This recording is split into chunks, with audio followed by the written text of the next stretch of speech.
ایسا ہم کیا عمل کریں جس سے ہم اپنے اسلام کو بہتر کر سکیں اور ہم بہتر ریپرزینٹیوز اسلام کے بن سکیں؟ میرا جواب صدیوں سے اگر میں جیتا رہا تو ایک ہی رہے گا، اور وہ یہ کہ تعلیم تعلیم تعلیم تعلیم. اپنے آپ کو ایجوکیٹ کیجیے، اپنے خدا کی کتاب کو پڑھیے اور اپنے آپ کو دین کی تعلیم دیجیے. یہ ایجوکیشن ہے جس میں ہمارے ہم بڑی خامی رہ گئی ہے. یہ جو انہوں نے فرمایا ہے کہ یہ کہا جاتا ہے، کہاں کہا جاتا ہے؟ ہمارے ممبر، ہماری مسجدیں، ہمارے دانشور، ان کو کچھ اور چیزوں سے دلچسپی ہے. آپ کبھی وہ تقریریں سنیں کن موضوعات پر کی جاتی ہیں؟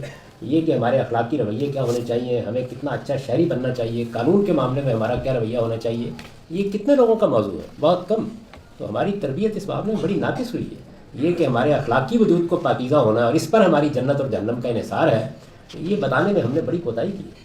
تو سب کو چاہیے کہ وہ لوگوں کو اس جانب توجہ دلائیں، اور خاص طور پر یہ بتانے کی ضرورت ہے کہ جو چیزیں اللہ تعالیٰ سے متعلق ہیں، جیسے نماز ہے، روزہ ہے، حج ہے، زکوٰۃ ہے، یہ تو عبادات سے ان میں کوتاہی ہو تو معاف بھی ہو جاتی ہے، اور اللہ خود بھی رحیم کریم ہے. یہ جو بشارت دی گئی ہے کہ آپ نے عمرہ کیا، آپ نے حج کیا، اس سے گناہ معاف ہو جاتے ہیں، تو وہ اللہ سے متعلق گناہ ہے. بندوں کے متعلق جو گناہ ہیں وہ نہ کسی عبادت سے معاف ہوتے ہیں، نہ ان میں معافی کا کوئی سوال ہے. آپ کو توبہ کرنی ہے، آپ کو تلافی کرنی ہے. یہ نہیں ہو سکتا کہ آپ کسی کے پلاٹ پر قبضہ کریں اور اس کے بعد عمرہ کر کے گناہ معاف کرائیں. یہ نہیں ہو سکتا.